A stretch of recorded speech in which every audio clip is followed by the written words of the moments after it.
우리 시간 다 같이 예배를 위해서 함께 기도하며 나아가길 원합니다.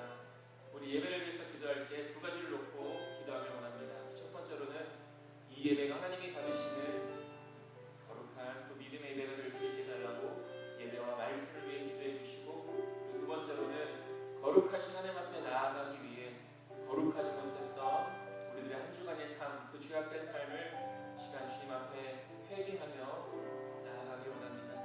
우리 시간 이 두 가지 기도 제목 놓고 다 함께 기도하겠습니다. 하나님 귀한 허락하심을 감사합니다. 오늘도 우리 각자의 자리에서 하나님 앞에 귀한 예배로 영광 올려드릴 수 있도록 인도하시니 감사합니다. 비록 우리가 함께 모여 한 자리에서 예배를 드리지는 못하지만, 그러나 그 예배의 자리는 우리가 서 있는 자리임을 잊지 않게 해 주시옵소서. 우리 각자가 드려지는 그 귀한 자리가 바로 하나님을 예배하는 거룩한 믿음의 자리가 될 수 있도록 주님 은혜 베풀어 주실 줄 믿고, 그곳 가운데서 우리 각자의 자리에서 믿음의 또 예배의 승리자들이 될 수 있도록 인도하여 주시옵소서. 우리에게 말씀하여 주시옵소서. 하나님의 선하신 뜻을 깨달아 알게 하여 주시옵소서. 또 그 뜻 앞에 순종함으로 하나님이 약속하신 은혜와 복을 우리가 풍성히 누리게 하여 주시옵소서. 한 주간에 우리의 삶을 되돌아봅니다. 온전치 못했던, 순종하지 않았던, 거룩하지 못했던 모든 죄악들을 시간 주님 앞에 자백하고 회개하오니 예수 그리스도의 보혈로 우리의 더러운 모든 죄악들을 깨끗하게 씻겨주시고, 오늘도 거룩함과 정결함 가운데 하나님의 은혜의 보좌 앞에 담대히 나아가 하나님께서 우리 각자의 자리 가운데 예비해 놓으신 풍성한 은혜와 복을 누릴 수 있도록 인도하여 주시옵소서. 우리들 예배 승리자가 되게 하시고, 오늘 하나님 앞에 예배로 영광을 올려드리게 하여 주시옵소서.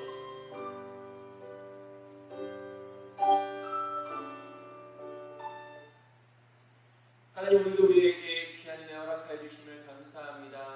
거룩한 주일 각자의 자리에서 지킬 수 있도록 은혜 베풀어 주시니 감사합니다. 우리가 서 있는 그곳이 항상 하나님을 예배하는 거룩한 자리가 될 수 있도록 인도하여 주시옵시고, 각자의 자리에서 드려지는 모든 예배 또한 하나님께서 기뻐 받아주시는 줄 믿습니다. 무엇보다도 우리의 예배가 하나님이 받으시는 믿음의 예배가 될 수 있도록 인도하시고, 우리 각자 하나님이 찾으시는 믿음의 예배자 한 사람 한 사람들이 될 수 있도록 인도하여 주시옵소서.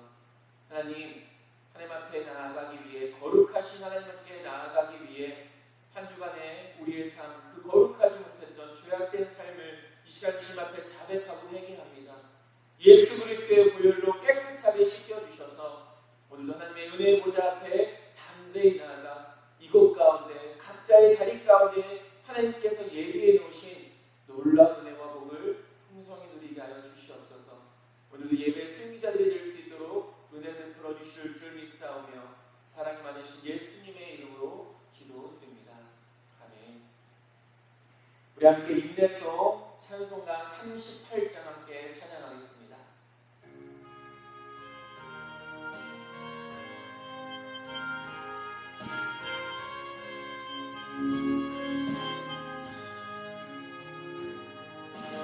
예수 우리 왕이여 이곳에 오셔서 우리가 왕께 드리는 영광을 받아 주소서.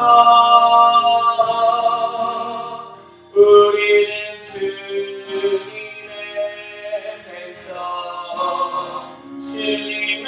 우리 왕이라 왕이신 예수님 오셔서 찾아가사 다스리소서. 예수 우리 주시여 이곳에 오셔서 우리가 주께 드리는 찬양을 받아 주소서. 우리는 주님의 종들, 주님의 우리 주시라. 주 대신 예수님 오셔서 이 찬양을 받아주소서.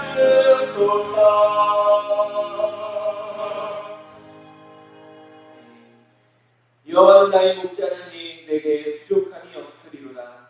그가 나를 푸른 풀밭에 누이시며 쉴만한 물가로 인도하시는도다. 아멘. 찬송가 36장 함께 찬양하겠습니다.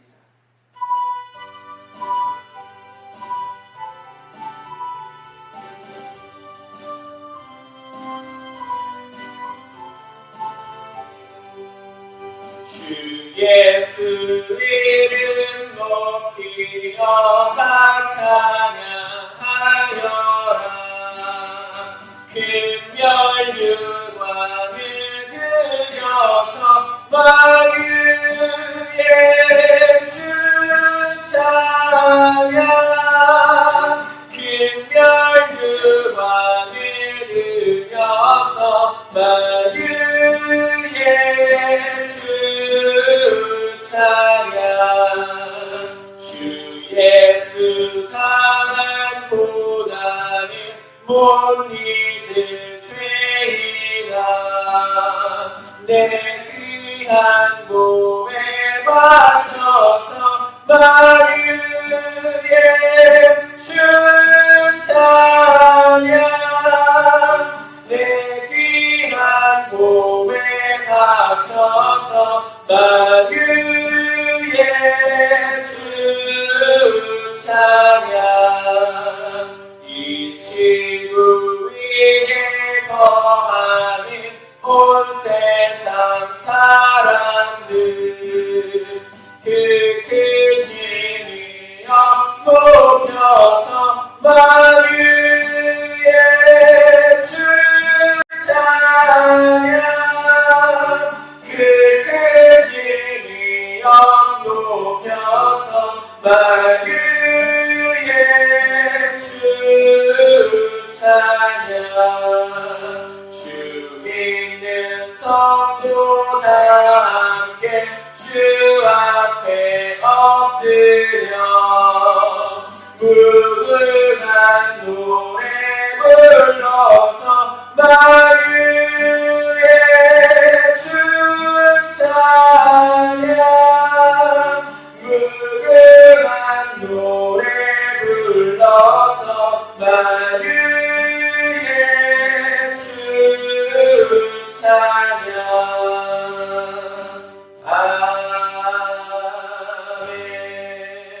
아멘. 신앙사도 중용으로 우리들의 신앙을 고백하겠습니다.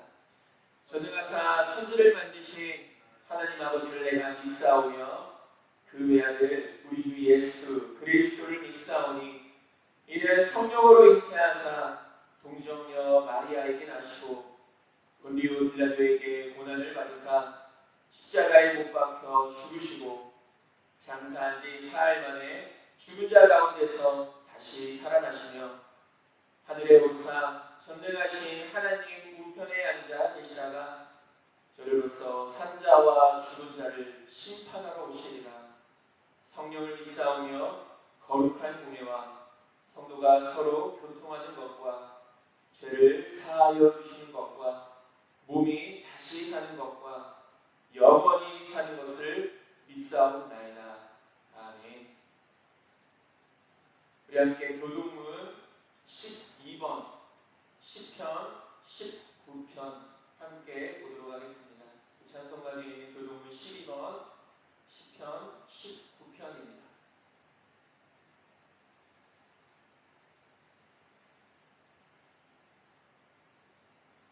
다 찾으셨으면 제가 먼저 고백하도록 하겠습니다. 하늘이 하나님의 영광을 선포하고 궁창이 그의 손으로 하신 일을 나타내는도다. 남은 날에게 말하고 밤은 밤에게 지식을 전하니. 죄송합니다. 잘 안 보여서 언어도 없고 말씀도 없으며 들리는 소리도 없으나 그의 소리가 온 땅에 통하고 그의 말씀이 세상 끝까지 이르도다.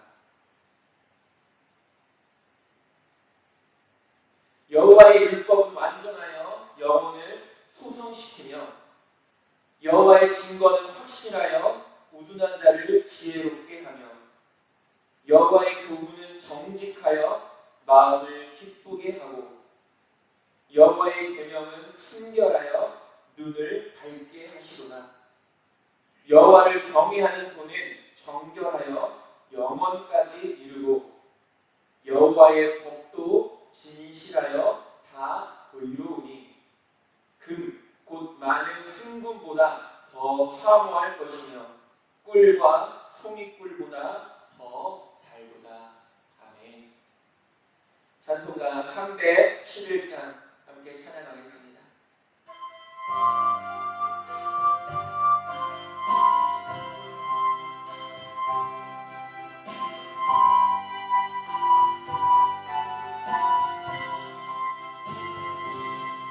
내 너를 위하여 몸 버려 기들려 내 죄를 속하여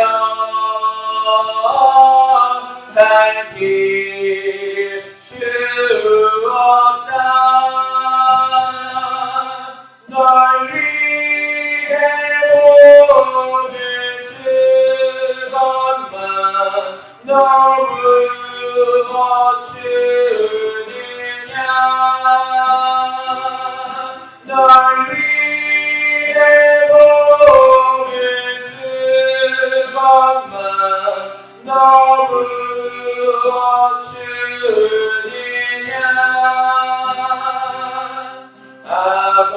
아버지 보좌와 그 영광 떠나서 한같은 세상에 만백성 구하려 내 몸을 희생했건만 너 무엇하느냐.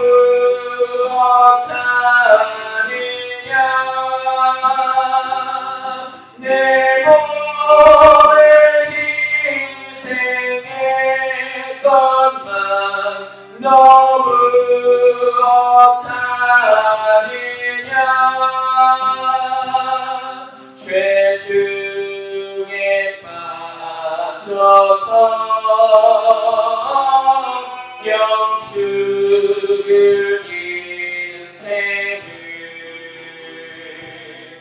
구하여 주려고 나 피를 흘렸다. 내 죄를 계속했건만 너 무엇하느냐.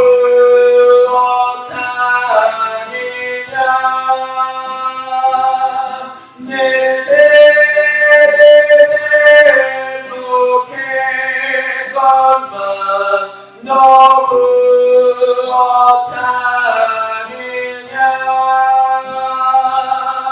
한없는 용서와 참 사랑 가지고 세상에 내려와 값없이 주었다. 이것이 귀중하건만 너 무엇주느냐. 이것이 귀중하건만 너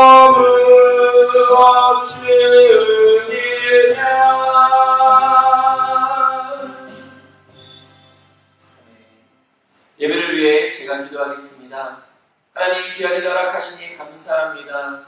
오늘도 우리의 각자의 자리에서 주의를 지키고 또 믿음을 지키고 예배를 지킬 수 있도록 은혜를 베풀어 주시니 감사합니다.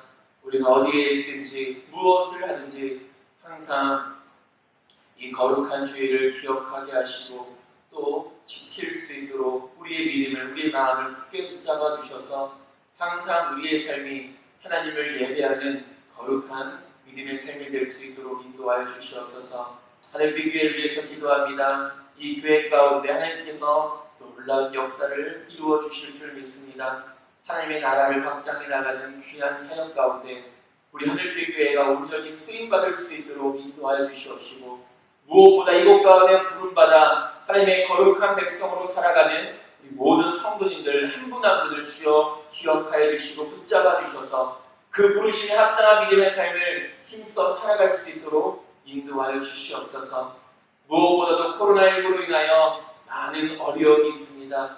전 세계적으로 어려움과 또 힘든 일들 가운데 하나님 우리를 온전히 지켜주시옵시고, 속히 이 코로나19로 인한 어려움 가운데서 우리가 자유함을 얻을 수 있도록 인도하여 주시옵소서. 그리고 무엇보다도 함께 모여 예배드리는 그 귀한 은혜가 다시금 회복되어질 수 있도록 인도하여 주시옵소서.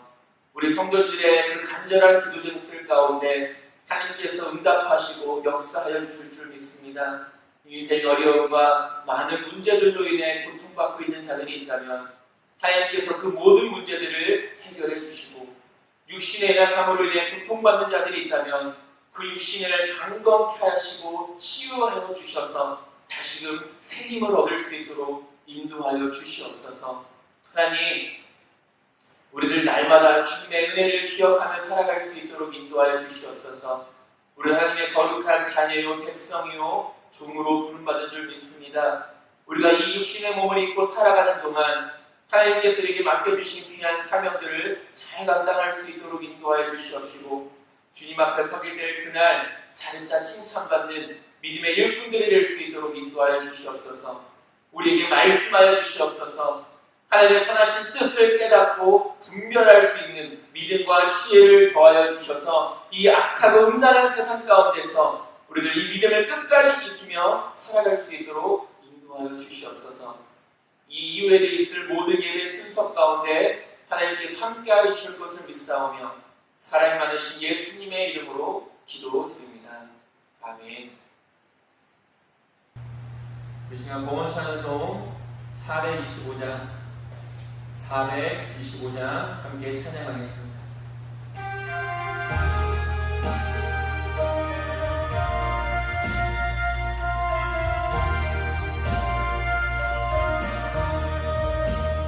주님의 뜻을 이루소서. 고요한 중에 기다리니 지름과 같은 날 이제서 주님의 영상 만드소서. 주님의 뜻을 이루소서. 주님 말 나의 맘속을 살피시사 눈보다 기게 하옵소서. 주님의 뜻을 이루소서. 병들어 몸이 피곤할 때 권능의 손을 내게 펴서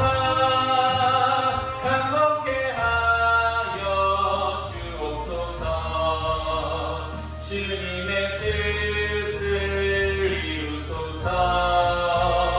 온전히 나를 주장하사 주님과 함께 동행하는 만민이 알게 하옵소서.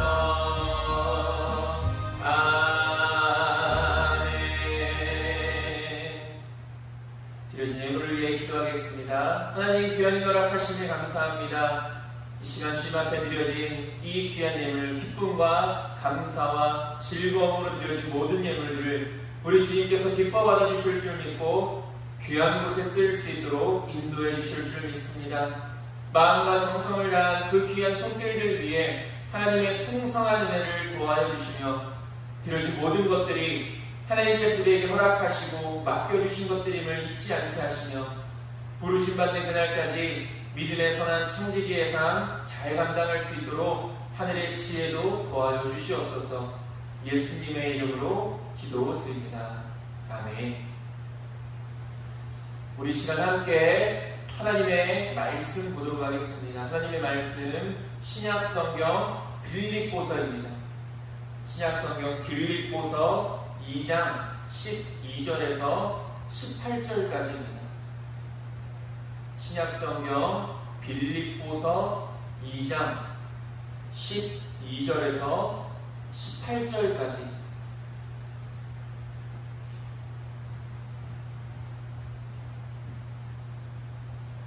다 찾으셨으면 우리 함께 12절부터 함께 읽겠습니다. 그러므로 나의 사랑하는 자들아, 너희가 나 있을 때뿐 아니라 더욱 지금 나 없을 때에도 항상 복종하여 두렵고 떨림으로 너희 구원을 이루라. 너희 안에서 행하시는 이는 하나님이시니 자기의 기쁘신 뜻을 위하여 너희에게 소원을 두고 행하게 하시나니 모든 일을 원망과 시비가 없이 하라. 이는 너희가 흠이 없고 순전하여 어그러지고 거스르는 세대 가운데서 하나님의 흠없는 자녀로 세상에서 그들 가운데 빛들로 나타내며 생명의 말씀을 밝혀 나의 다름질이 헛되지 아니하고 수고도 헛되지 아니하므로 그리스도의 날에 내가 자랑할 것이 있게 하려 함이라. 만일 너희 믿음의 재물과 섬김 위에 내가 나를 전제로 드릴지라도 나는 기뻐하고 너희 무리와 함께 기뻐하리니 이와 같이 너희도 기뻐하고 나와 함께 기뻐하라. 아멘. 이 시간 우리는 하나님께서 기뻐하시는 사람이라는 제목으로 함께 말씀을 나누고자 합니다. 지난 한 주간 하나님의 말씀과 기도로 승리하셨습니까? 우리는 지난주 만물의 마지막이 가까이 왔으니 라는 제목의 설교를 함께 나눴습니다. 만물의 마지막, 즉 예수님께서 재림하실 그날이 얼마 남지 않았기에 우리는 이 땅에서 그리스도인으로서의 마땅히 힘써야 할 일이 있다라는 것을 함께 나눴습니다. 먼저는 우리는 정신을 차려야 하고 근신하며 기도하고 사랑하며 서로 대접하고 선한 청지기 같이 봉사하는 것, 그것이 바로 우리가 이 마지막 때 우리 믿음의 사람들 그리스도인들이 더욱더 힘써야 될 일들이라는 것을 바울은 이야기합니다. 또한 하나님의 그 불의 심판이 임할 것인데 이 심판은 알곡과 가라지를 나누기 위한 것이며 우리가 하나님의 은혜 안에서 이 모든 일들을 힘써 행했다면 이제는 우리의 모든 것을 하나님께 맡길 수 있어야 된다라고 바울은 이야기하고 있고 우리가 지난주에 이 말씀을 함께 나눴습니다. 우리가 다시 한 번 더 생각해 볼 것은 이러한 삶이 바로 그리스도인의 삶이라는 것입니다. 또한 이러한 삶이 마지막 때를 살아가는 저와 여러분들의 믿음의 모습이 될 수 있어야 된다는 것입니다. 저와 여러분들은 언제나 변함없이 이 믿음의 삶의 승리를 이루는 자들이 될 수 있게 되기를 주님의 이름으로 축원드립니다. 오늘 말씀은 빌립보서 말씀입니다. 빌립보에 있는 교회와 또 그곳에서 하나님을 믿고 예수님을 믿는 그리스도인들에게 전하는 바울의 편지인데 비록 바울은 이 편지를 기록할 당시에는 감옥에 갇혀 있었습니다. 그래서 우리가 빌립보서를 옥중서신이다라고도 이렇게 이야기하는데 그 옥중에 있었기 때문에 빌립보에 있는 교인들과 지금 당장은 함께하지 못하지만 빌립보 교회가 바울의 복음 사역에 지금까지 동참해 준 것과 언제나 변함없는 사랑으로 바울을 위해 기도하고 섬기는 것에 대한 감사의 마음이 이 편지 가운데 기록되어 있습니다.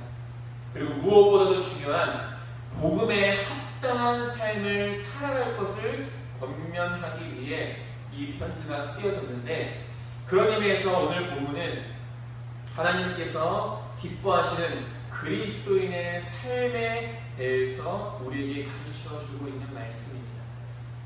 우리는 하나님의 영광을 위해 지음받은 자들입니다. 우리는 이것을 항상 잊지 않고 살아갈 수 있어야 됩니다. 이사야서 43장 21절을 말합니다. 이 백성은 내가 나를 위하여 지었나니 나를 찬송하게 하려 함이니라 라고 말합니다.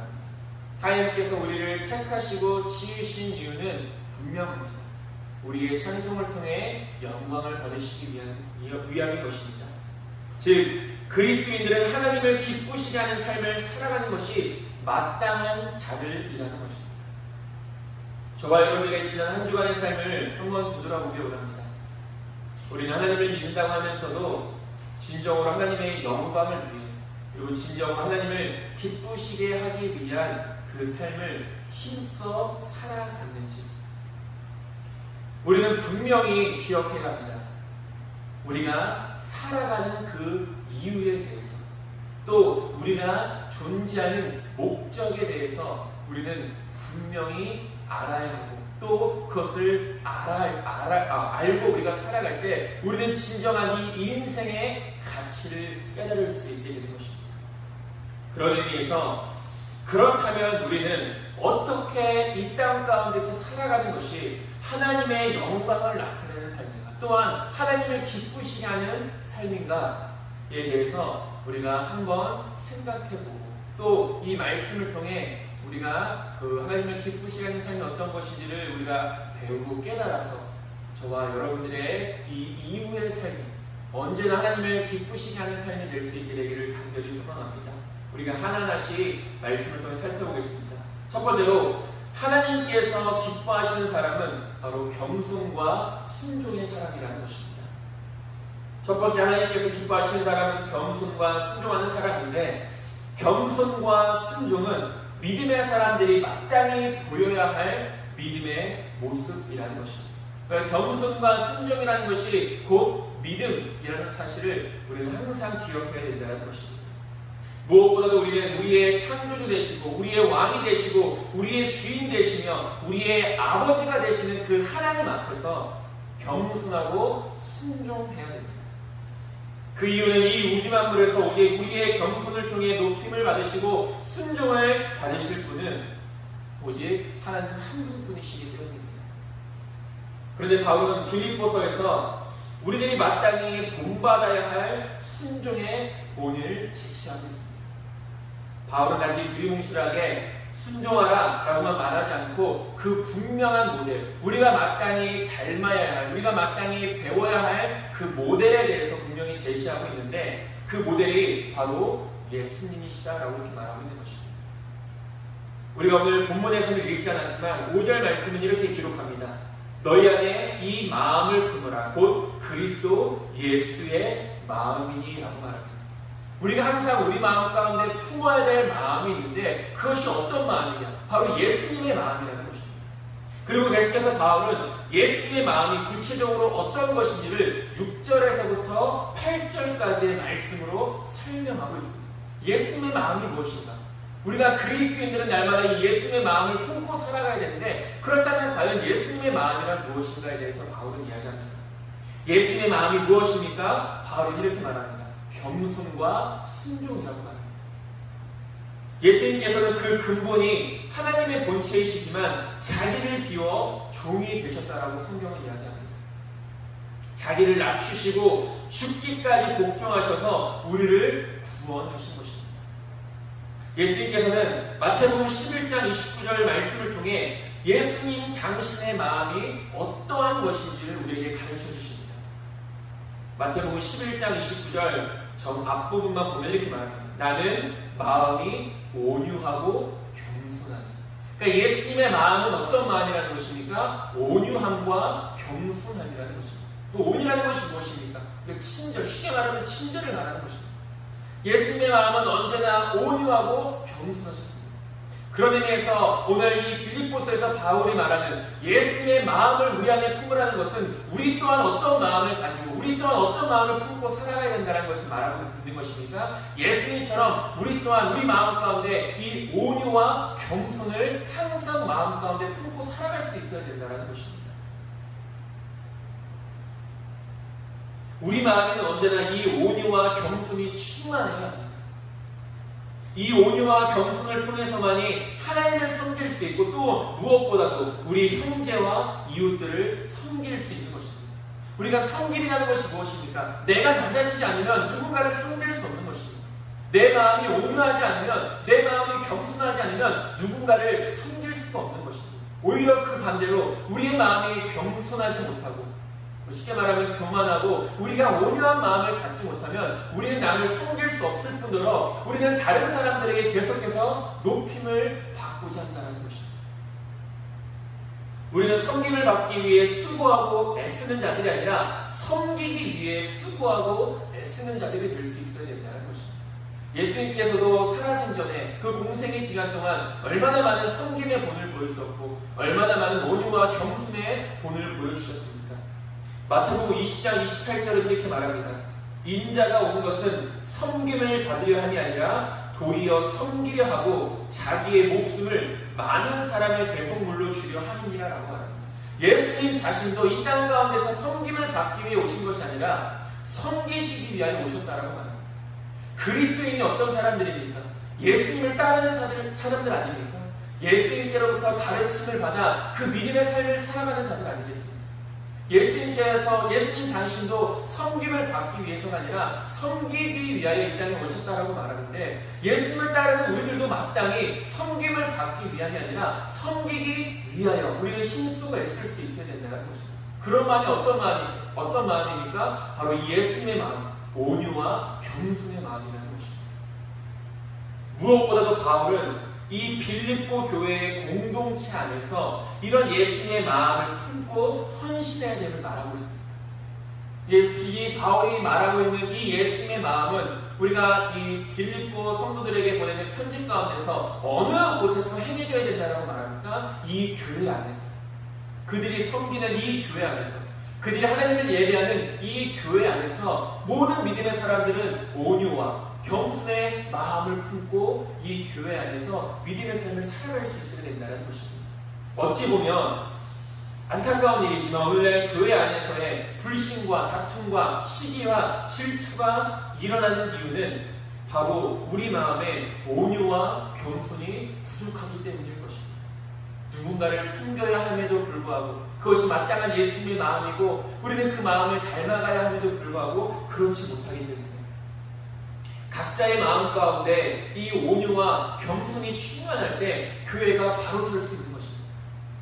신앙이 바로 설 수 있게 된다는 것입니다. 오늘 본문의 14절을 온유와 겸손을 연결시킬 때 우리가 바로 이해할 수 있는데 14절은 본문에서 오늘 본문 14절은 우리에게 뭐라고 말하고 있습니까? 빌립보서 2장 14절의 말씀을 보면 이렇게 말합니다. 모든 일을 원망과 시비가 없이 하라.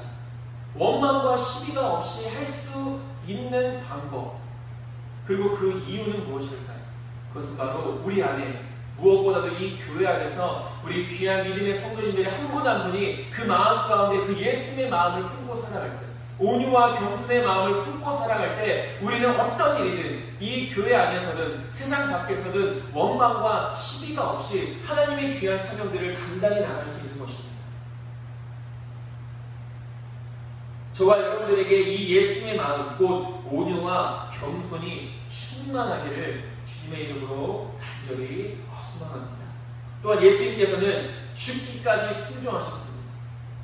우리는 예수님의 죽기까지 순종하셨던 그 모습을 본받아야 합니다. 마태복음 26장 39절은 말합니다. 조금 나아가사 얼굴을 땅에 대시고 엎드려 기도하여 이르시되 내 아버지여 만일 할만하시거든 이 잔을 내게서 지나가게 하옵소서. 그러나 나의 원대로 마시옵고 아버지의 원대로 하옵소서 하시고 라고 예수님은 그 겟세마네 동산에 가서 기도하실 때 정말 땀방울이 핏방울이 되도록 하나님 앞에 간절히 기도했습니다. 내 뜻이 있을 수 있고 내 계획이 있을 수 있으며 내 생각이 있을 수 있습니다. 이것은 당연한 것입니다. 하나님께서는 내 뜻과 내 계획과 내 생각을 누릴 수 있는 자유를 허락해 주셨습니다. 그러나 중요한 것은 무엇입니까? 내 뜻이 있어도 내가 진정으로 하나님의 뜻이 무엇인지를 깨달았다면 우리는 마땅히 하나님의 뜻에 순종할 수 있어야 된다는 것입니다. 예수님 생각이 되셨고 예수님의 마음이 있었습니다. 이 자를 내게서 지나가게 하옵소서. 그러나 하나님의 뜻이 무엇인지를 분명히 아셨다는 것입니다. 그렇기 때문에 예수님은 자신의 뜻을 하나님의 뜻 앞에 내려놓고 하나님의 그 뜻에 순종하셨던 것입니다. 예수님의 기도가 바로 그런 기도가 아니겠습니까? 예수님께서 십자가에서 죽으셔야 하는 것이 하나님의 뜻임을 알았기 때문에 하나님의 뜻에 순종하셨던 것입니다. 십자가에서의 피 흘림을 예수님은 선택하신 것입니다. 왜 그렇습니까? 그것이 하나님의 뜻이었기 때문에. 사도행전 16장에 보면은 바울이 아시아에 가서 복음을 전하고, 우리가 예전에도 말씀을 함께 잠깐 살펴봤지만 이 바울이 아시아에 가서 복음을 전하려는 마음과 계획을 가지고 그렇게 하려고 했을 때 성령께서 그것을 막으셨습니다. 바울도 자신의 계획이 있었고 이를 실행하려고 했지만 결국은 성령의 인도하심에 순종하여서 마게도냐, 저 오늘날 유럽에 가서 복음을 전하게 되었고 그 가운데서 복음의 풍성한 열매를 맺게 됩니다. 하나님께서 인도하시는 길에 우리가 죽기까지 순종하면 그 가운데서 풍성한 열매를 하나님이 맺게 해주신다는 것입니다. 저와 여러분들은 하나님께 그렇게 쓰임받는 자들이 되시기를 소망하고 또한 하나님의 은혜로 말미암아 풍성한 열매를 맺고 이를 누리며 살아가는 복된 자들이 될 수 있게 되기를 간절히 소망합니다. 첫 번째로 하나님께서 기뻐하시는 사람은 어떤 사람들입니까? 겸손과 순종의 사람이라는 것입니다. 두 번째로 하나님께서 기뻐하시는 사람은 두렵고 떨림으로 구원을 이루는 사람입니다.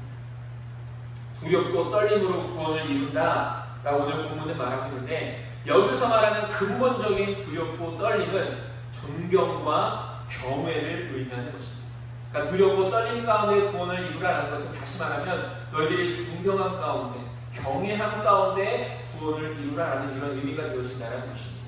즉 누군가의 앞에서 두려워하며 혹은 경외하는 마음으로 서 있는 것을 의미하는 것인데, 여기서 말하는 이 두렵고 떨림은 특별히 하나님과 하나님의 전능하신 역사 앞에서 서 있는 우리 사람의 마음을 의미하는 것입니다.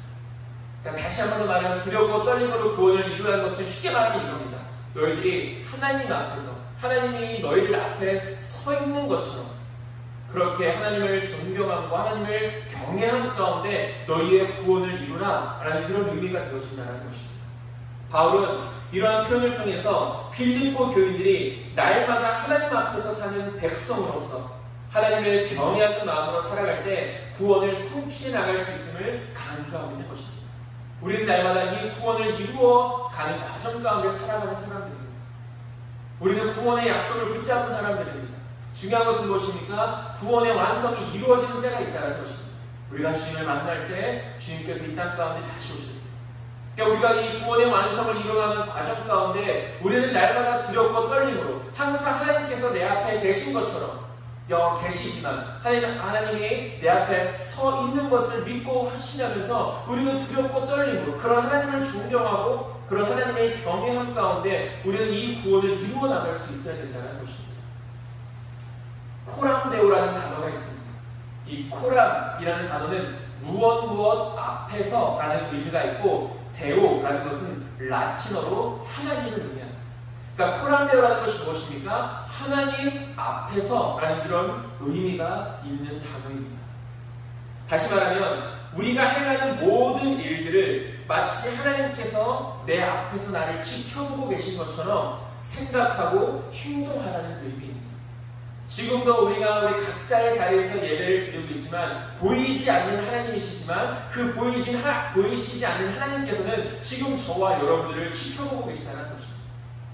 우리는 비록 지금 영상을 통해 이 예배를 드리고 있지만 그러나 우리는 보이지 않는 살아계신 하나님을 바라보며 예배를 드리고 있다는 것입니다. 그 그것이 바로 코람데오입니다.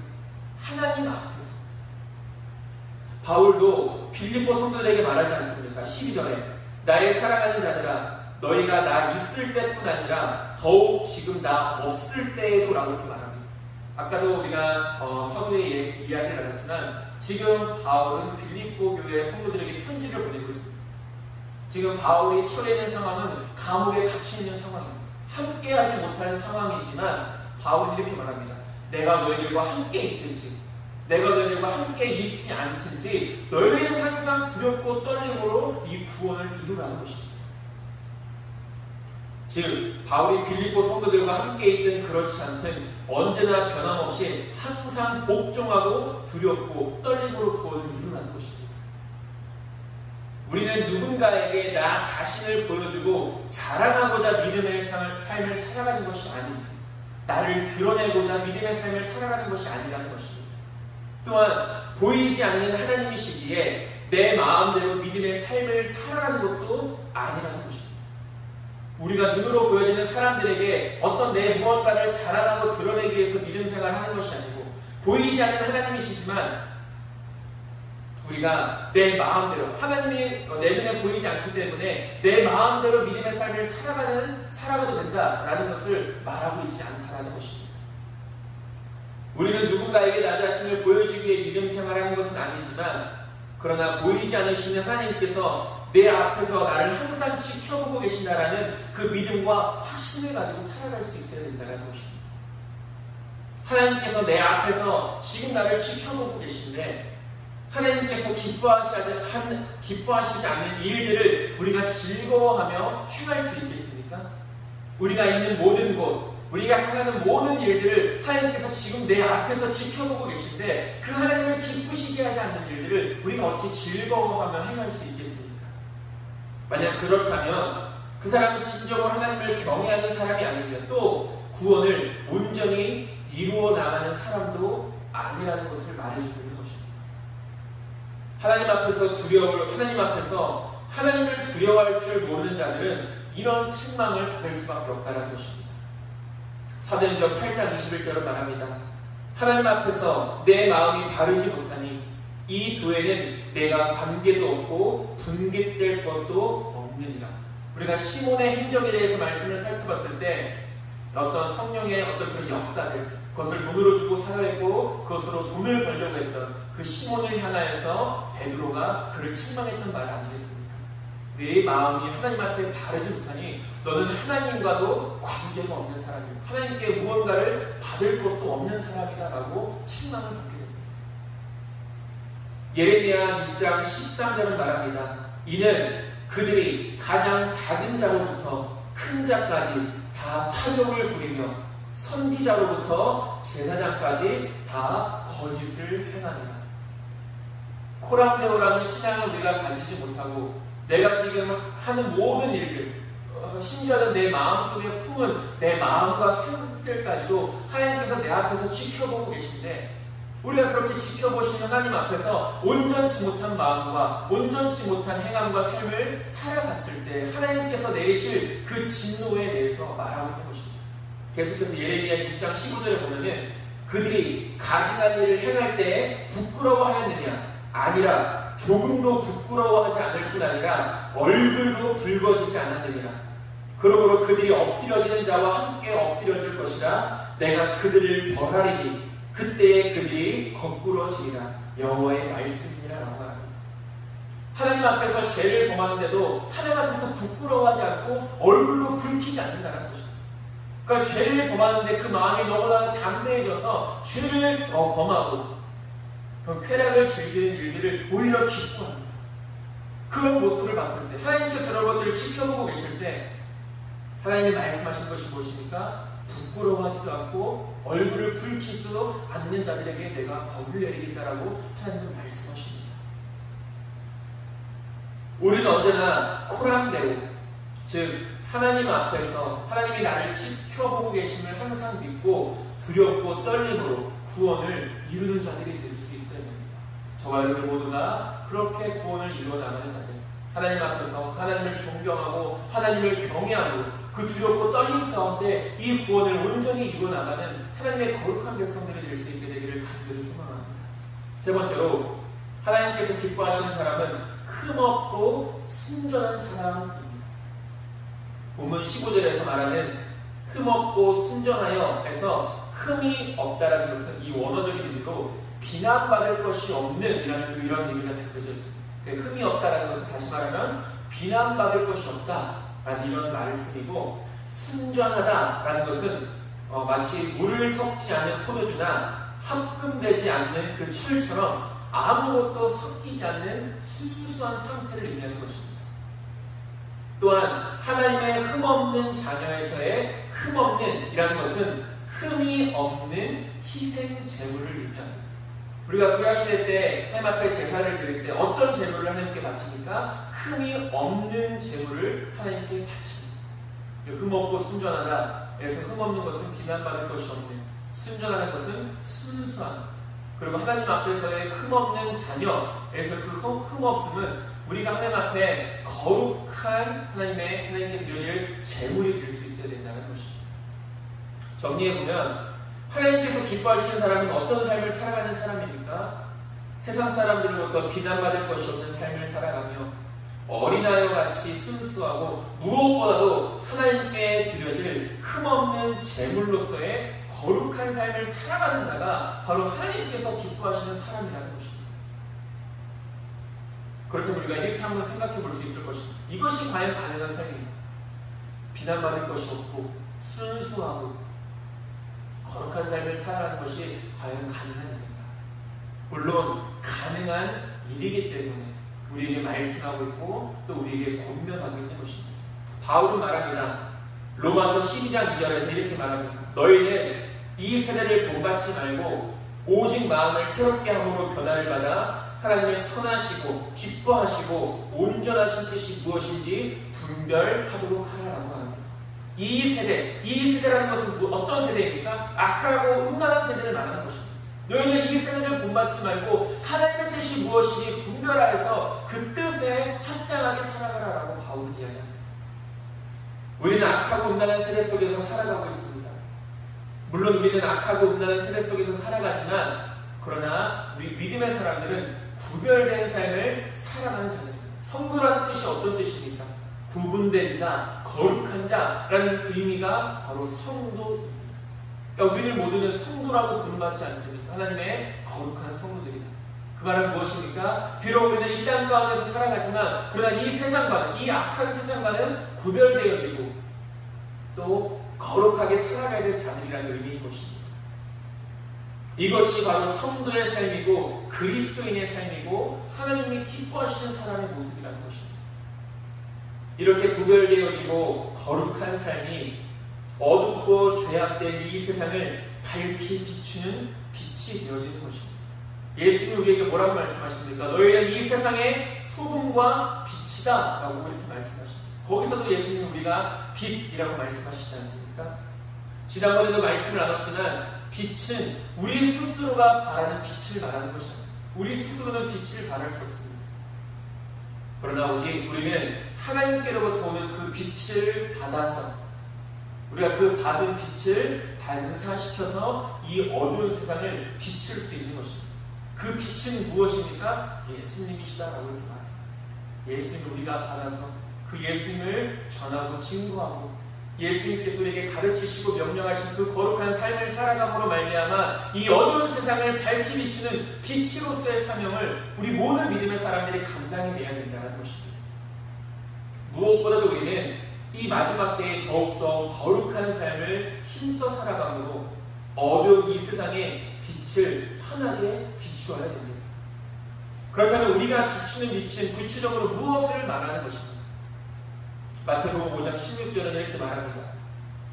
이같이 너희 빛이 사람 앞에 비치게 하여 그들로 너희 착한 행실을 보고 하늘에 계신 너희 아버지께 영광을 돌리게 하라. 우리가 빛된 삶을 이 세상 가운데서 살아가야 되는데 성경은 그 빛된 삶을 구체적으로 무엇이라고 말합니까? 착한 행실. 다시 한번 말하면 거룩한 삶이라고 이야기하고 있는 것입니다. 우리의 거룩한 삶이 어두운 이 세상의 빛이 되고 이 빛을 통하여 많은 사람들이 하나님께 영광을 돌리게 된다는 것입니다. 그런 의미에서 이 땅의 모든 교회들은 거룩한 빛을 말하는 교회가 될 수 있어야 됩니다. 이 땅 가운데 부름받아 하나님의 믿음의 삶을 살아가는 모든 성도들은 거룩한 삶을 통해 빛을 이 세상 가운데 비추며 살아갈 수 있어야 된다는 것입니다. 어찌나 오늘날 교회가 세상으로부터 많은 비난을 받는 이유 중에 하나도 이 빛을 비추고 있지 못하기 때문일 것입니다. 거룩한 삶을 통해 빛을 비추지 못하고 세상 사람들과 다를 것이 없다면, 아니 어쩌면 그 세상 사람들보다 더 세상 사람들 같다라면 어떻게 교회와 그리스도인들이 하나님의 영광을 나타낼 수 있겠습니까? 교회가 세워진 이유가 무엇이고 우리가 하나님의 자녀요 백성으로 종으로 부름받은 이유가 무엇입니까? 오늘날 교회에 많은 어려움들이 있지만 우리는 먼저 이 원인을 외부에서부터 찾는 것이 아니라 내부에서부터 찾아볼 수 있어야 합니다. 성경에서도 말하지 않습니까? 좋고 비싼 그릇이 쓰임받는 것이 아니라 깨끗한 그릇이 쓰임받는다는 사실. 물론 좋고 비싼 그릇이 깨끗해서 그 주인에게 합당하게 쓰임받을 수 있으면 더 좋은 건 아니겠습니까? 디모데후서 2장 21절을 말합니다. 그러므로 누구든지 이런 것에서 자기를 깨끗하게 하면 귀히 쓰는 그릇이 되어 거룩하고 주인의 쓰심에 합당하며 모든 선한 일에 준비함이 되리라 라고 말합니다. 우리 하늘빛 교회가, 그리고 이 땅의 모든 교회들이, 그리고 저와 여러분들이, 그리고 이 땅의 모든 그리스도인들이 흠없고 순전하여서 이 하나님의 영광을 위해 쓰임받기에 합당한 거룩한 자들이 될 수 있게 되기를 간절히 소망합니다. 마지막으로 하나님께서 기뻐하시는 사람은 생명의 말씀을 붙잡는 사람입니다. 생명의 말씀을 붙잡는 사람이 하나님께서 기뻐하시는 사람인데 15절에서도 말하지 않습니까? 어그러지고 거스르는 세대라고 말씀하고 있습니다. 앞서도 이야기했듯이 이 세상은 죄악이 가득한 세상입니다. 이 죄악된 세상에서 바른 믿음의 길을 갈 수 있도록 우리를 인도하는 것은 다른 그 무언가가 아니라 하나님의 말씀이라는 것입니다. 물론 이 세상에 많은 지혜들도 있고 많은 지식들도 있습니다. 그것을 우리에게 유익하게 하고 또 때로는 필요한 많은 것들이기도 하지만 우리가 이 어두운 세상 가운데서, 죄악된 세상 가운데서 진리의 길을 걸어가기 위해 우리에게 반드시 필요한 것은 하나님의 말씀이라는 것입니다. 아니, 하나님의 말씀만이 우리를 빛과 진리 가운데 인도할 수 있다는 것입니다.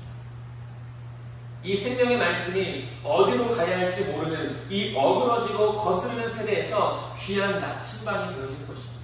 나침반이 하는 일이 무엇입니까? 우리가 마땅히 가야 할 그곳을 가르쳐주는 것이 나침반 아니겠습니까? 하나님의 말씀이 그렇다는 것입니다. 얼마나 이 세상에서 많은 사람들이 이 세상 가운데서 헤매이는 삶을 살아가고 있습니까? 이 말씀을 우리가 굳게 붙잡고 있어야 우리의 다름질이나 수고가 헛되지 않을 수 있는 것입니다. 우리가 살아가는 이 세상은 영원한 것이 아닙니다. 우리도 언젠가는 이 육신이 땅에 묻히는 때가 올 것입니다. 이 세상에 있는 모든 것들이 언젠가는 다 사라질 날이 오게 될 것이라는 것입니다. 그렇기 때문에 우리는 이 영원하지 않은 것들에 너무 집착해서는 안 됩니다. 영원하지 않은 것을 집착하다 보면 오히려 영원한 것을 놓치게 됩니다. 히브리서 13장 14절은 말합니다. 우리가 여기에는 영구한 도성이 없으므로 장차 올 것을 찾나니라고 말합니다. 그러니까 이 무슨 말입니까? 이 땅에는 우리가 영원히 거할 성이 없다는 것입니다. 그렇기 때문에 우리는 이 땅에서 살아가지만 언제나 영원한 하늘나라를 소망하며 살아갈 수 있어야 된다는 것입니다. 이 땅에서 하나님이 주신 은혜와 복을 누리지 말라는 것이 아닙니다. 그것이 나쁘다라는 것이 아닙니다. 그것을 우리가 누리며 살아가되 우리가 그 세상 것들에 대한 너무 집착을 한 나머지 오히려 영원한 것을 잃어버리지 않도록 깨어 있어야 된다는 것입니다. 이렇게 우리가 영원한 것을 붙잡으며 살아갈 수 있도록 우리를 인도하는 것이 하나님의 말씀인데, 우리가 잘 아는 말씀 10편, 119편, 105절은 이렇게 말합니다. 주의 말씀은 내 발의 등이요 내 길의 빛입니다. 또한 주의 말씀은 우리가 좌우나 우로나 치우치지 않도록 우리의 중심을 붙잡아 주시며 선하고 악한 것, 다시 말하면 하나님이 기뻐하시는 것과 하나님이 기뻐하시지 않는 것을 분별할 수 있는 지혜를 주시는 것, 그것이 바로 하나님의 말씀이라는 것입니다. 더 놀라운 것은 무엇입니까? 우리가 이 지혜를 구하면 하나님께서 부족함이 없도록 허락해 주신다는 것입니다. 야고보서 1장 15절은 말합니다. 너희 중에 누구든지 지혜가 부족하거든 모든 사람에게 후히 주시고 꾸짖지 아니하시는 하나님께 구하라 그리하면 주시리라. 우리가 하나님이 기뻐하시는 것과 기뻐하시지 않는 것을 분별할 수 있는 지혜를 진정으로 얻고자 한다면 우리 해맑게 이 지혜를 구하면 됩니다. 하나님께서 후히 주시고 꾸짖지 아니하시는 그 모든 것들을 필요 가운데 채워주셔서 우리가 마땅히 하나님이 기뻐하시는 그 거룩한 삶을 살아갈 수 있도록 하나님이 도와주신다는 것입니다. 또한 하나님의 말씀은 우리를 거룩하게 합니다. 아까도 얘기했지만 우리가 거룩한 삶을, 흠없고 순전한 삶, 즉 거룩한 삶을 살아가야 된다고 말하는데 우리가 거룩해질 수 있는 방법이 무엇입니까?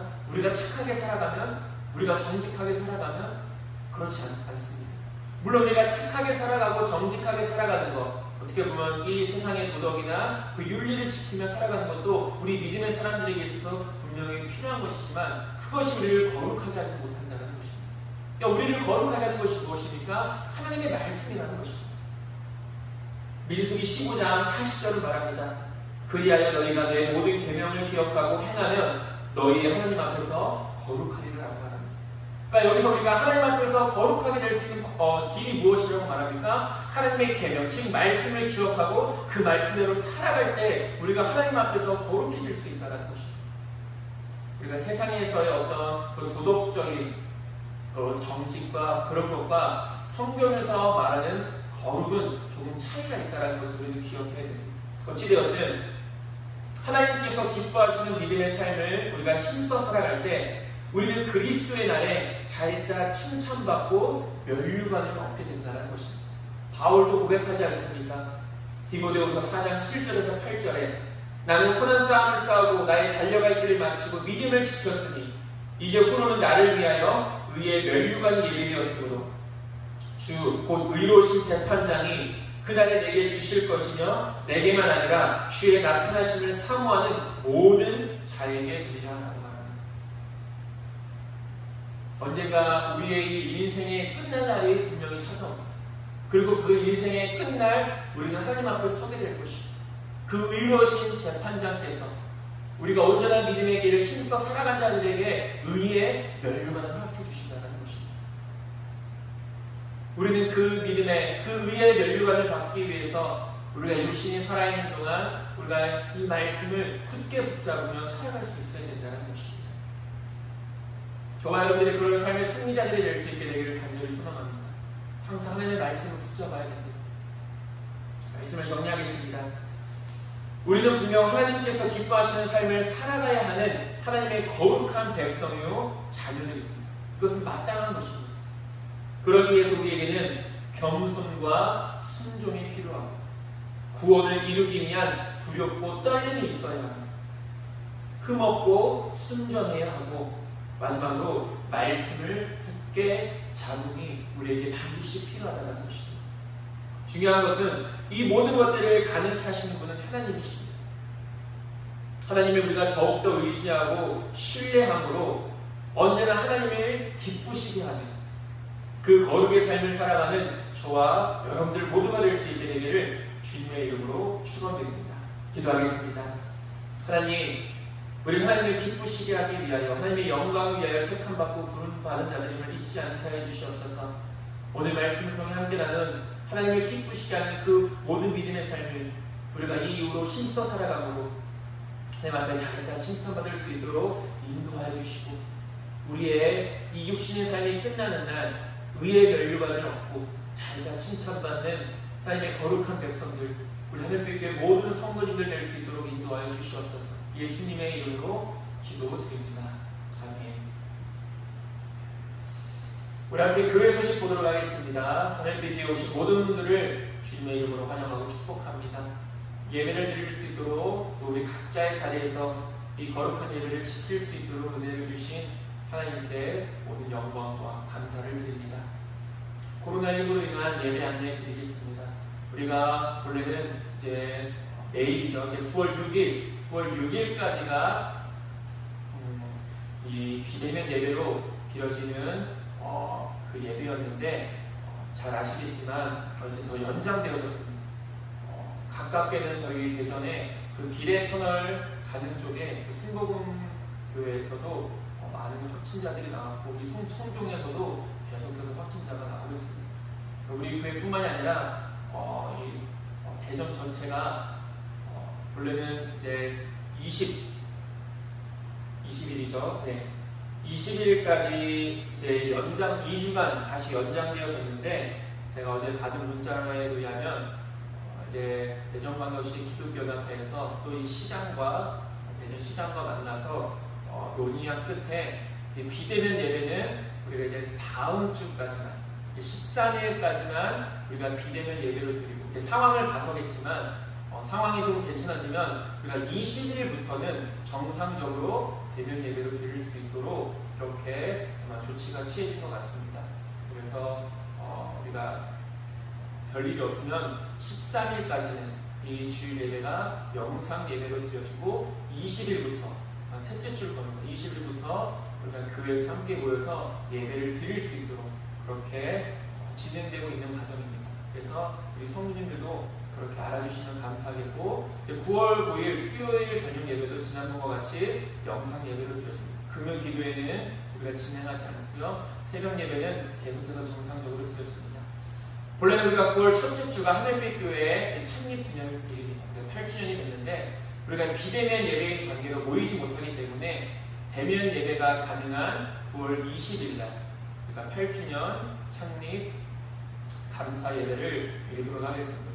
지금까지 하늘빛 교회를 인도해 주신 하나님의 은혜에 감사하며 우리가 기도로 준비할 수 있게 되길 소망합니다. 9월 한 달 동안 점심 식사와 오후 예배는 진행되지 않습니다.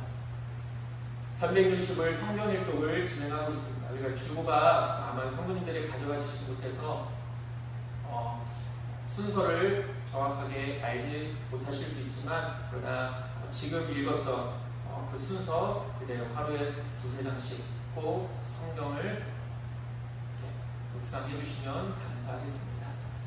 신방을 원하시는 분들은 말씀해 주시기 바랍니다. 마지막으로 개인 건강과 위생에 항상 유의해 주셔서 우리가 대면 예배가 가능할 때 건강한 모습으로 함께 뵙게 되기를 간절히 소망합니다.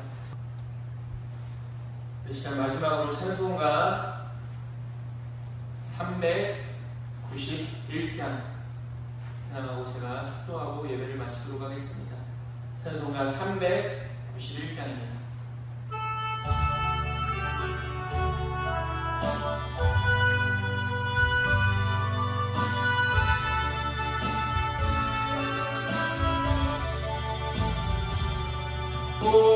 올라온 그새 주 예수 내 주 참 능력의 주시오나 큰 바위니 안전한 그곳으로 내 영혼을 숨기시네 메마른 땅을 종일 걸어가도 나 피곤치 아니하며 저 위험한 곳 내가 이를 꿰며 큰 바위에 숨기시고 주 손으로 덮으시네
메마른 땅에 종일 걸어가도 나 피곤치 아니하며 저 위험한 곳 내가 이를 깨면 큰 바위에 숨기시고 주 손으로 덮으시네. 주 예수님 공중에 임하실 때 나 일어나 맞이하리. 그 구원의 은총을 노래하리. 저 천군과 천사 함께 메마른 땅에 종일 걸어가도 나 피곤치 아니하며 저 위험한 곳 내가 이를 깨면 큰 바위에 숨기시고 주 손으로 덮으시네.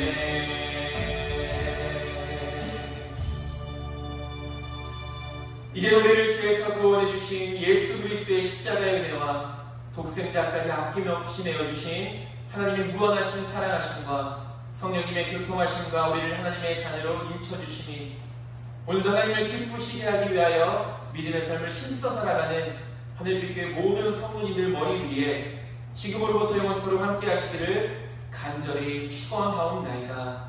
아멘.